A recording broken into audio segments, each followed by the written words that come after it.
Hola a todos, bienvenidos a la clase de farmacología. Soy Enrique Rodríguez Lomba, soy tutor de CTO y vengo a introduciros esta asignatura. Esta asignatura es una asignatura un poco árida, muy de memorizar, pero es muy importante a la hora de afrontar muchos casos en la hora de la práctica clínica. Así que vamos a empezar con unos principios generales básicos que es importante conocer. La farmacocinética. La farmacocinética es el estudio de la evolución de las concentraciones de fármaco en el organismo según tiempo y dosis. Es importante recalcar el concepto de concentraciones respecto al siguiente que vamos a ver, que es la farmacodinámica. La farmacocinética tiene 5 etapas importantes que se pueden recordar mediante el acrónimo LACME. L de liberación, A de administración, D de distribución, M de metabolismo o biotransformación y E de excreción. Son 5 fases consecutivas que van a seguir la evolución del fármaco desde que lo introducimos en el organismo hasta que se excreta por distintas vías posibles. La farmacodinámica, por otra parte, es el estudio de mecanismos de acción y de efectos bioquímicos y fisiológicos de los fármacos en función de su concentración en el lugar de acción. Es importante recalcar una vez más que este concepto, a diferencia de la farmacocinética, no tiene en cuenta tanto las concentraciones como sí el efecto y cómo llega a hacer ese efecto en el organismo. Otros conceptos generales que es importante conocer son la farmacogenética, que es el estudio de polimorfismos de DNA frecuentes que explican respuestas diferentes a los fármacos en distintos individuos de una misma población, y la aplicación práctica de esa farmacogenética, que es la llamada farmacogenómica. ¿Qué es lo que busca la farmacogenómica? Busca predecir la respuesta en cada individuo de estos fármacos de tal forma que se pueda individualizar y elegir una dosis suficiente para mejorar la respuesta y evitar los efectos secundarios que puede tener ese fármaco en el organismo. Vamos entonces con las 5 etapas que forman parte de la llamada farmacocinética. La primera de todas ellas es la fase de absorción. Existen 4 factores importantes que van a determinar esta fase. Los 4 de ellos son la concentración de este fármaco en el organismo, la solubilidad del mismo en la sangre, el área de la superficie que va a absorberlo, véase piel, véase mucosa intestinal o cualquier otra, y la irrigación de los tejidos donde se administre. Una vez más, piel, mucosa intestinal u otra superficie donde se aplique. Los mecanismos de absorción pueden ser varios. Los principales y los que hay que tener más en cuenta son 3. El primero de ellos es la difusión pasiva. La difusión pasiva es una difusión a través de la membrana a favor de un gradiente electroquímico. En este tipo de transporte no existe ni un transportador ni bien un gasto de energía activo por parte del organismo. Luego tenemos la difusión facilitada. La difusión facilitada es un transporte, una vez más, a favor de gradiente, pero esta vez requiere una proteína de membrana transportadora. A diferencia del siguiente que vamos a ver, en este tipo de transporte no se produce un gasto de energía para el organismo.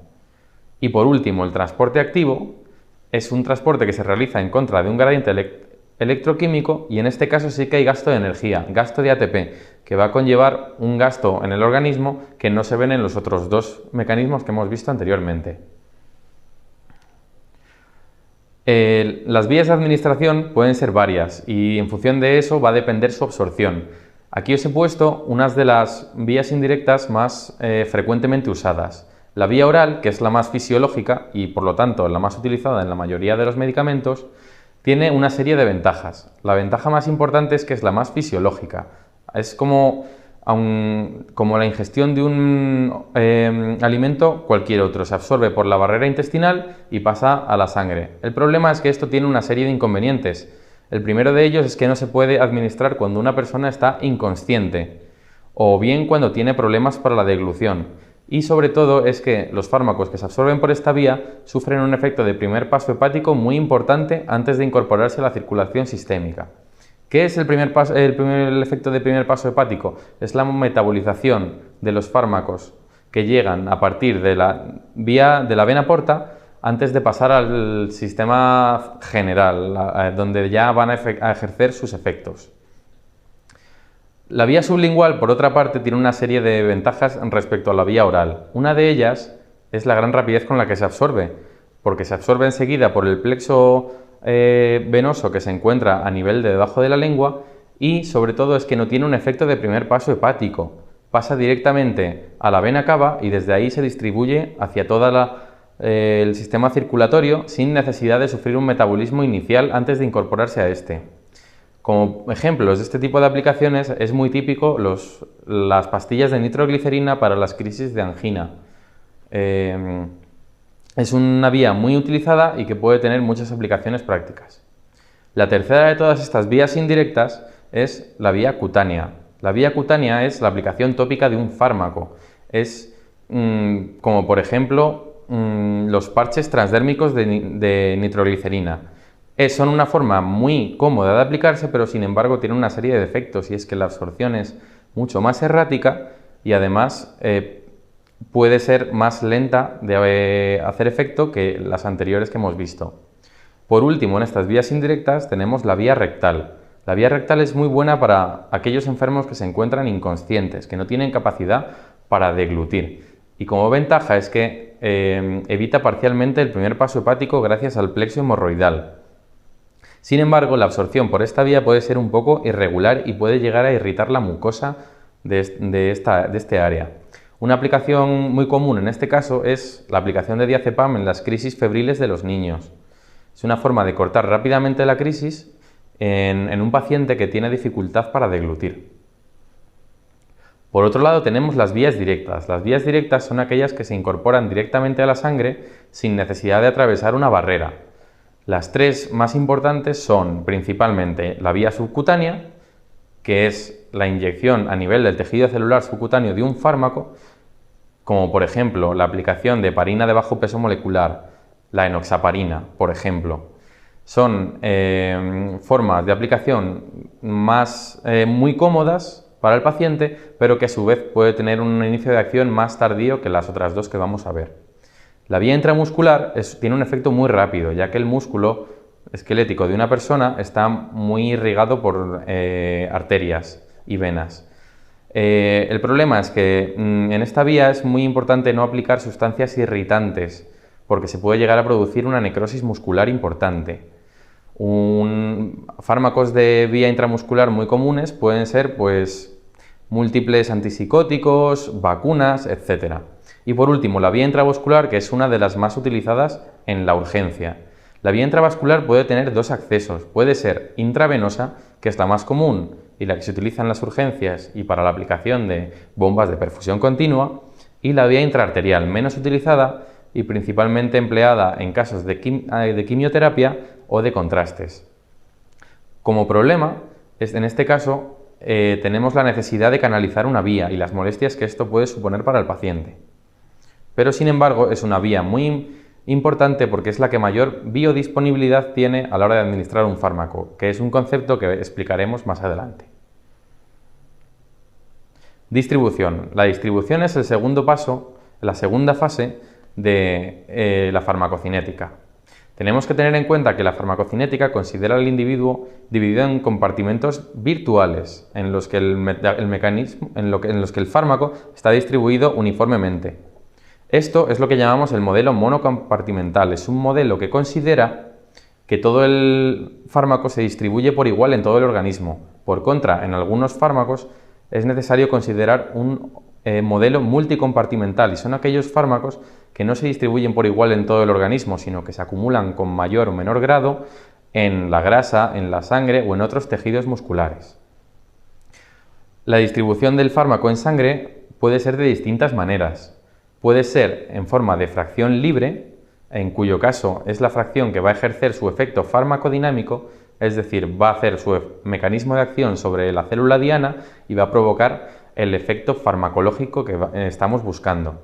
O bien también puede unirse a proteínas plasmáticas. Esta unión puede tener problemas porque puede ser desplazada por otros fármacos en aquellos pacientes que tienen polimedicación. Por lo tanto, es algo a vigilar a la hora de pacientes que toman varios fármacos y pueden sufrir ciertas interacciones. Y por último y menos importante es la circulación unida a eritrocitos.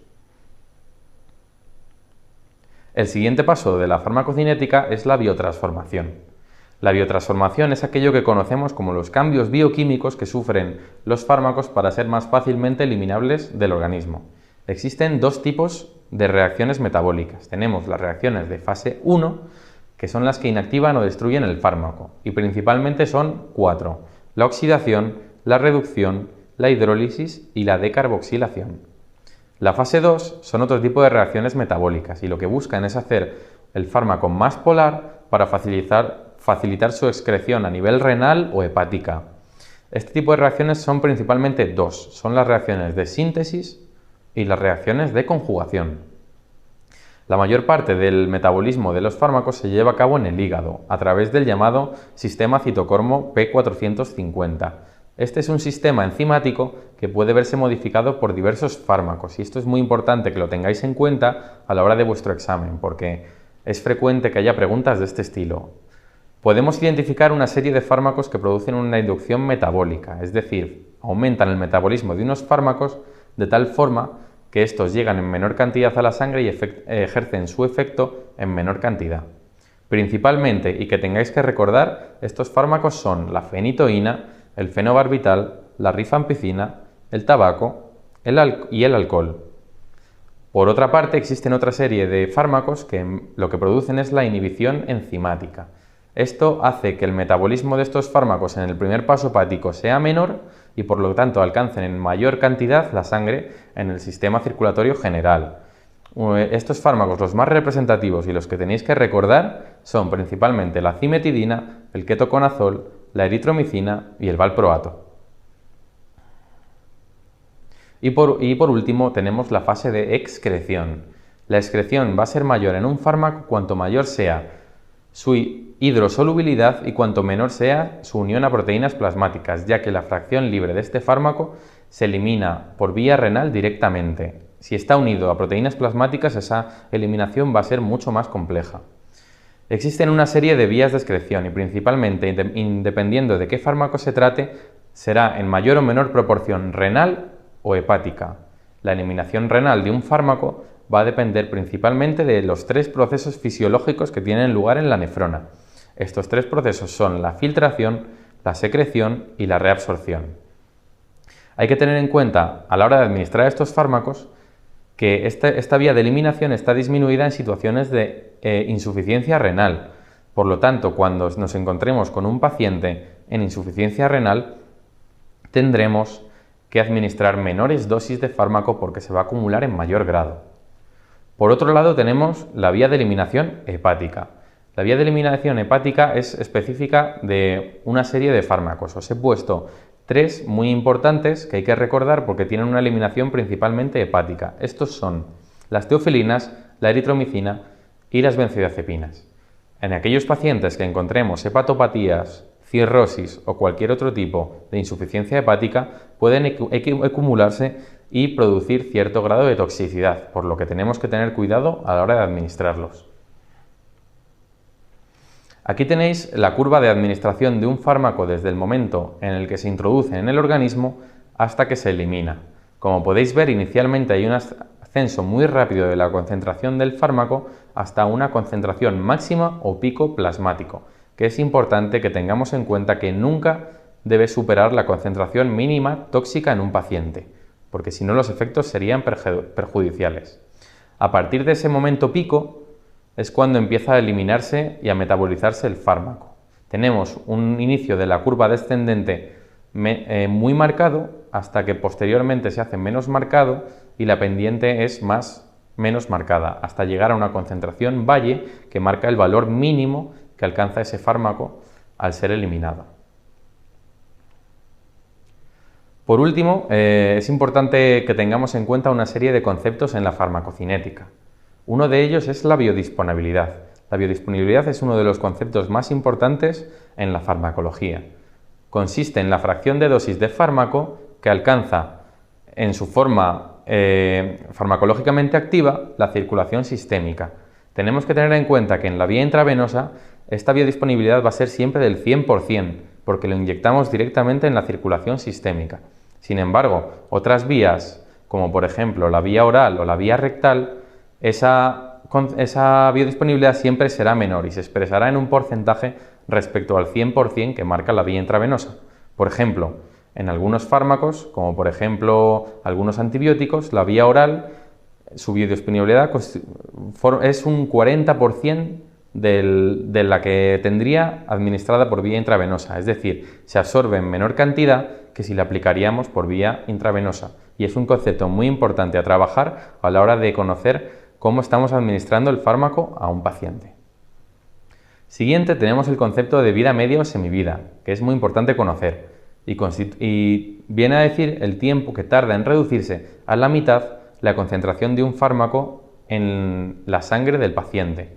Es importante saber eso porque nos va a determinar el intervalo en el que tenemos que administrar un tratamiento al paciente. No es lo mismo una semivida muy elevada que requerirá un intervalo muy largo porque el fármaco continúa en sangre en unas cantidades aceptables durante mucho tiempo, que una semivida muy corta, que requerirá la administración del fármaco en intervalos muy cortos.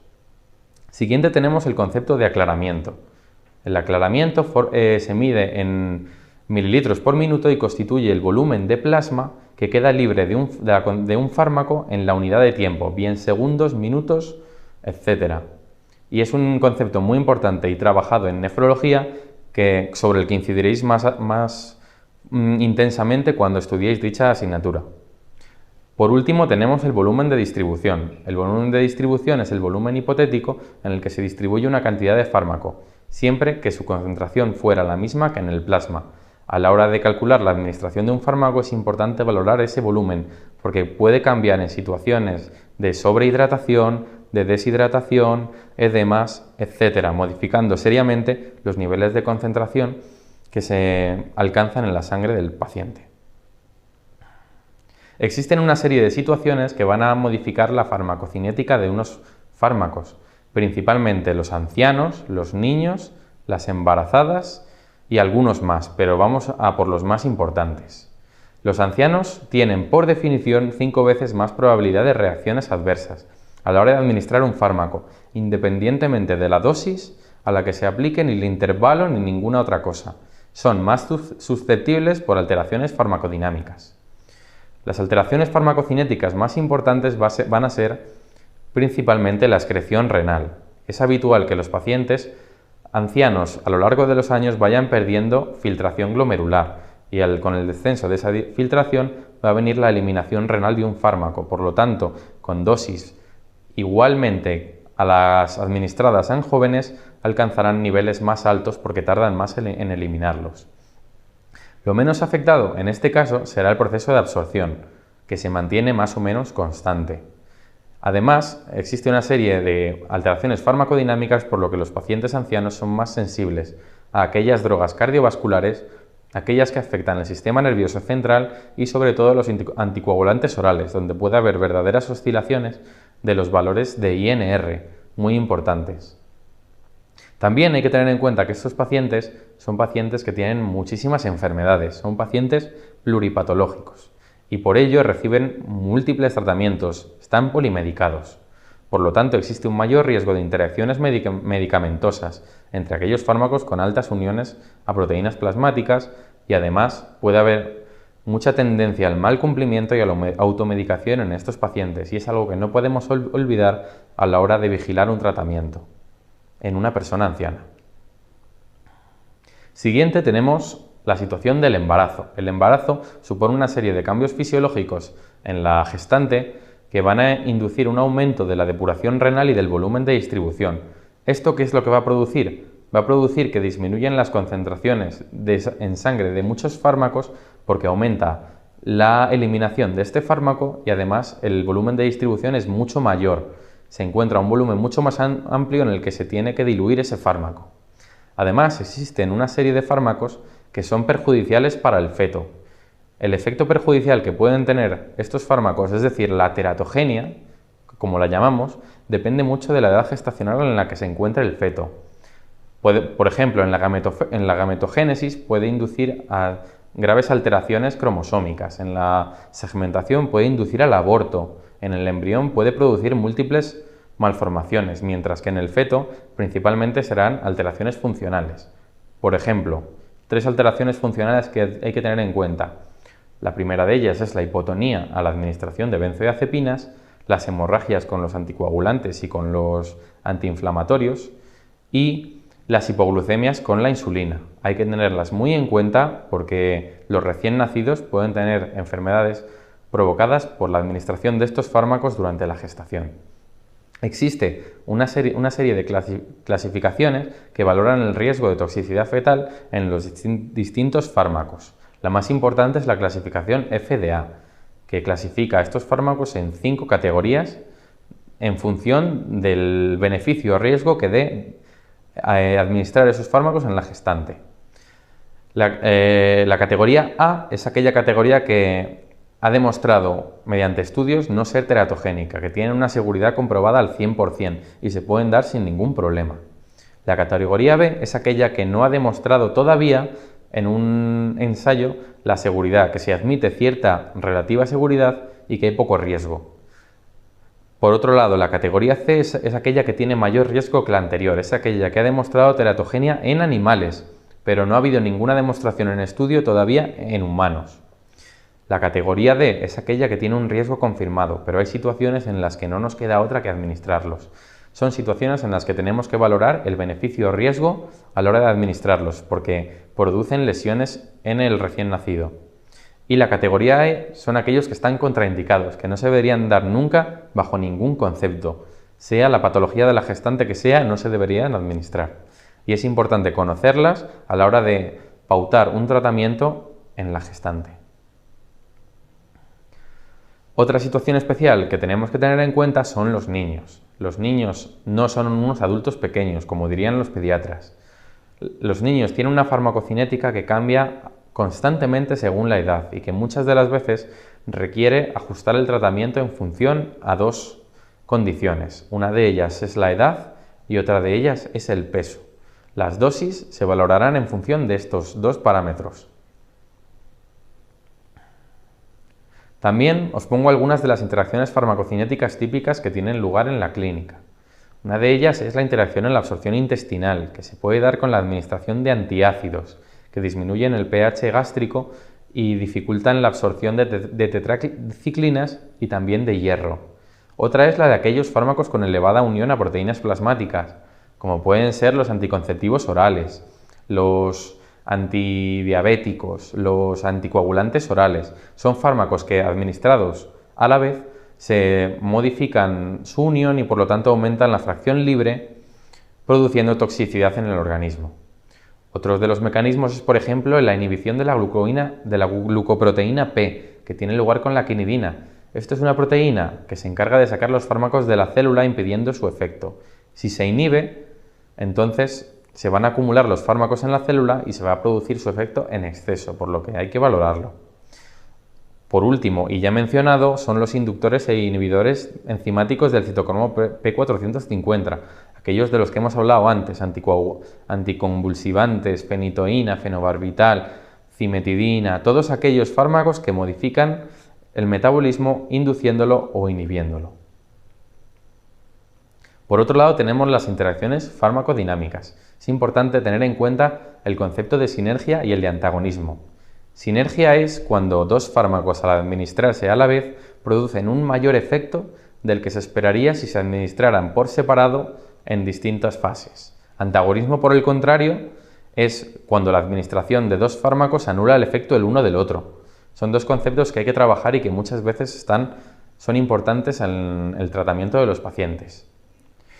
Así podemos distinguir una serie de fármacos en función de si estimulan o si bloquean el receptor de una célula. Por un lado tenemos los fármacos agonistas. Los fármacos agonistas pueden ser de 3 tipos. Pueden ser agonistas completos cuando generan la máxima respuesta que puede dar de sí ese receptor, o bien parciales cuando producen ese efecto estimulante pero no llegan al tope al que alcanzan los completos. Por otro lado, tenemos los agonistas inversos, que son agonistas que producen los efectos opuestos a los que deberían en ese mismo receptor.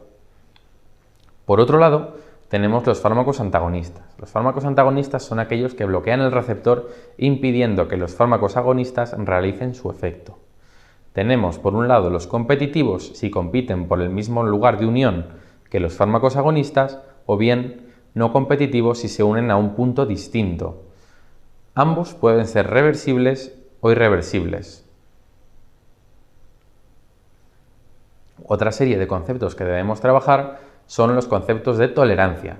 Tolerancia es la necesidad progresiva de aumentar la dosis de un fármaco para conseguir los efectos similares. Este efecto es el típico de algunas drogas, como por ejemplo el cannabis. Cada vez necesitas administrar una mayor dosis para conseguir el mismo efecto. Si ese mecanismo de tolerancia es muy rápido desarrollado durante horas o incluso durante días, entonces hablamos de taquifilaxia. Esto es muy típico, por ejemplo, de los parches de nitroglicerina. Los parches de nitroglicerina, si son administrados durante más de 12 horas, pierden su efecto, por lo que es necesario descansar habitualmente por las noches 12 horas y aplicarlos solo por las mañanas. Por otro lado, tenemos el concepto de antagonista químico. Un antagonista químico es aquel que cuando administramos dos sustancias, éstas se unen formando un tercer metabolito que es inerte y no ejerce el efecto ni de una ni de la otra.